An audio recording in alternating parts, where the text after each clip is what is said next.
Okay, Major General PIUS Mokgware.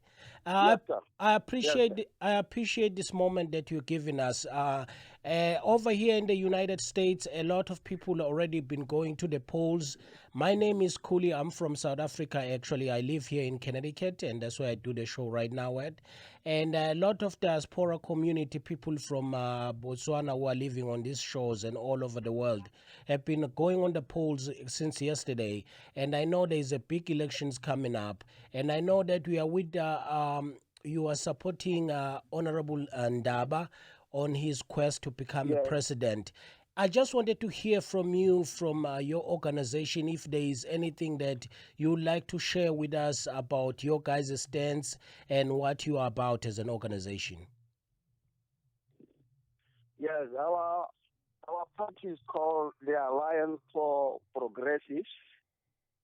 Uh, Most of this is the party which is an offshoot from the Botswana Democratic Party, the one which is currently in power. Right. One of the things why we came out of the BDP was that we realized that there was lack of internal democracy.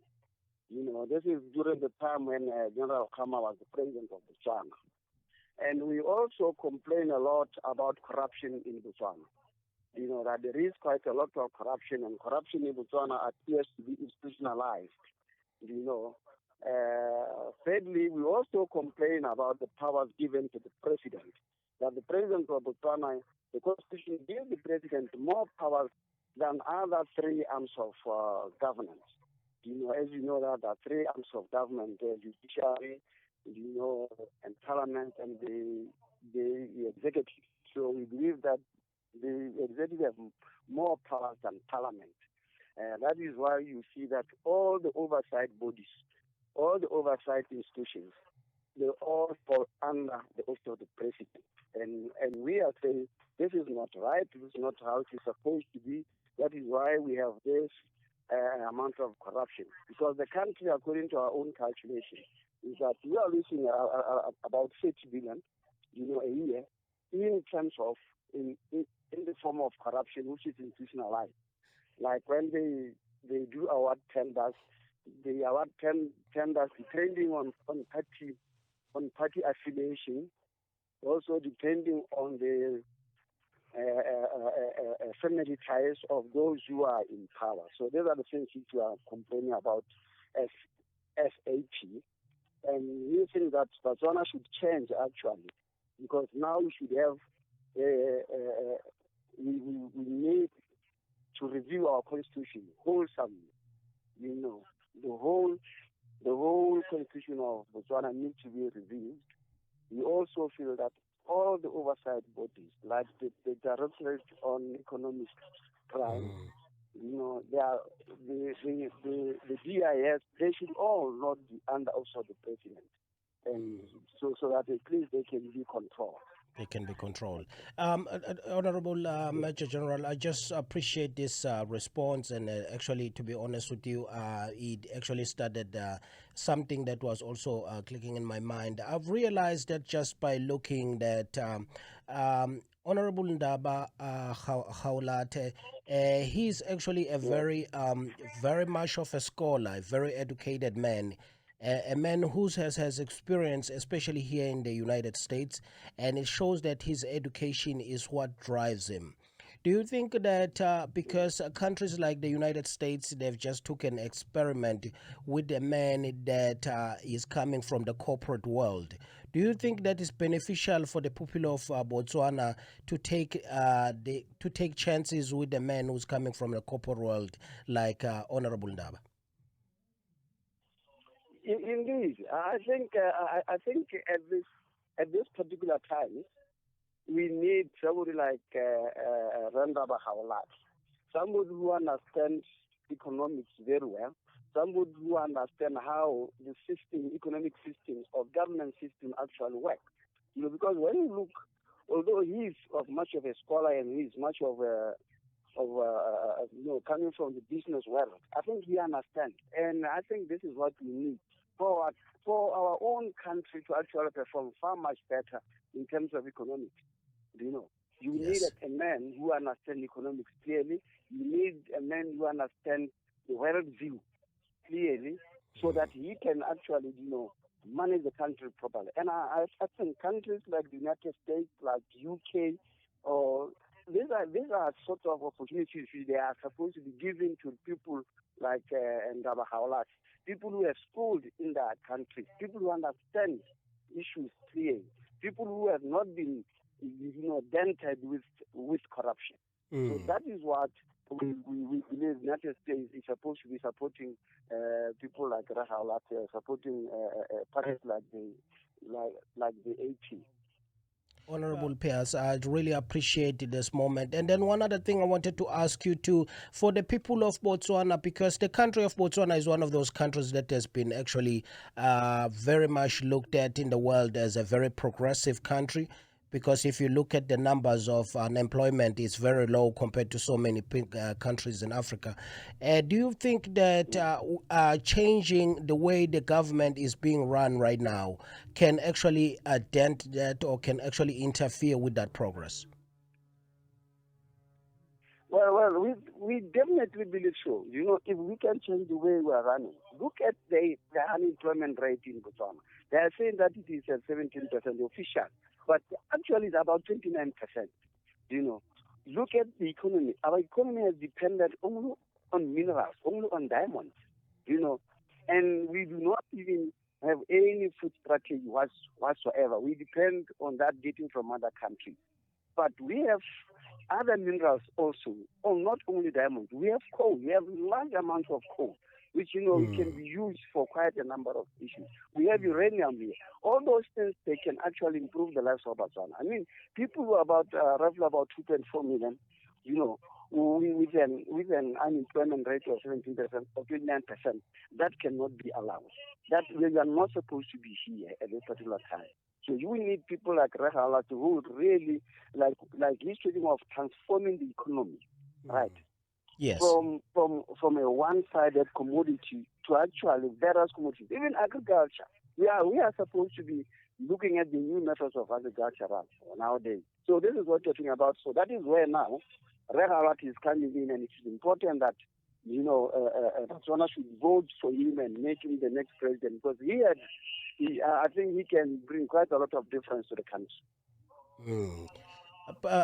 Honorable, I really appreciate this moment. And one last question, if I can, concerning your department, because you are a man who is known for defense and justice and security. So you actually have a very much expertise on that.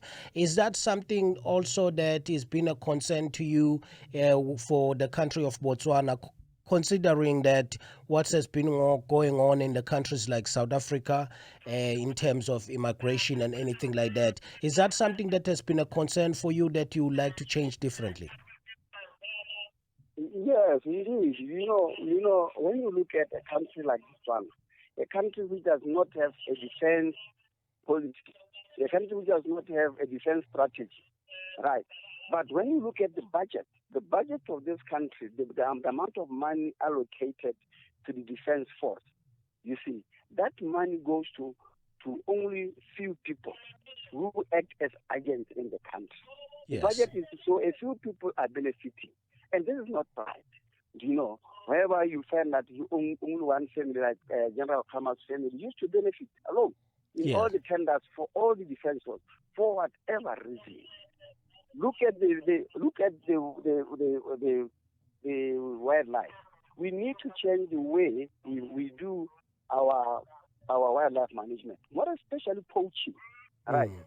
Recently, there's been an outcry of a lot of elephants being killed. What are we doing about it? We have the right strategy. I used to be the Grand Force commander myself, when I was in the army, meaning that the Grand Force commander is equivalent to the army commander because the senior in the military is a lieutenant colonel. So I was his deputy. So during my time, we didn't have all those things happening. We are controlling poaching. We did not have this alarming rates of poaching, which we have at this particular moment. You see. But the corruption was there because the corruption was actually perpetrated by those who are in power at that particular time. And that was the reason I was complaining about this corruption. And that is why I was fired from the military. Yeah. Because I Oh was my saying, God. no, this is not right. Yeah. You are fighting for it.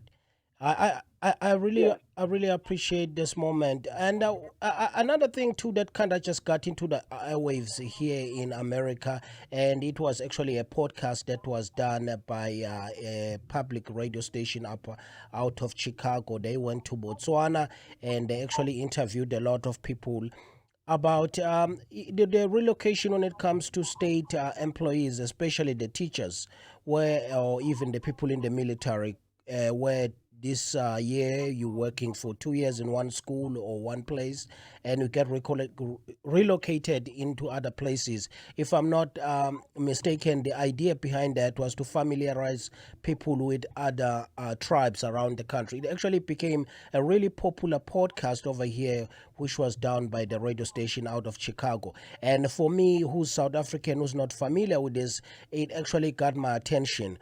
Do you actually still want to support that or no? You can that will support what? Do you support for people to be relocated into other parts of Botswana to actually familiarize themselves with the culture in terms of people who are working for the state, like the teachers, for example?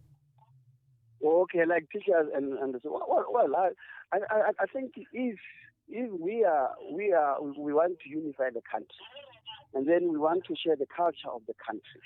If I am a soldier and I come from the northern part of Botswana, there shouldn't be any problem for me to be transferred to go and work on the southern part of Botswana, because Yes. that actually shows the fabric of our nation. So we Yes. should be able, so that at least we can understand those people, we can understand their problems, we can understand their needs, and also they can also appreciate us who are coming from the other side of the other side of the country.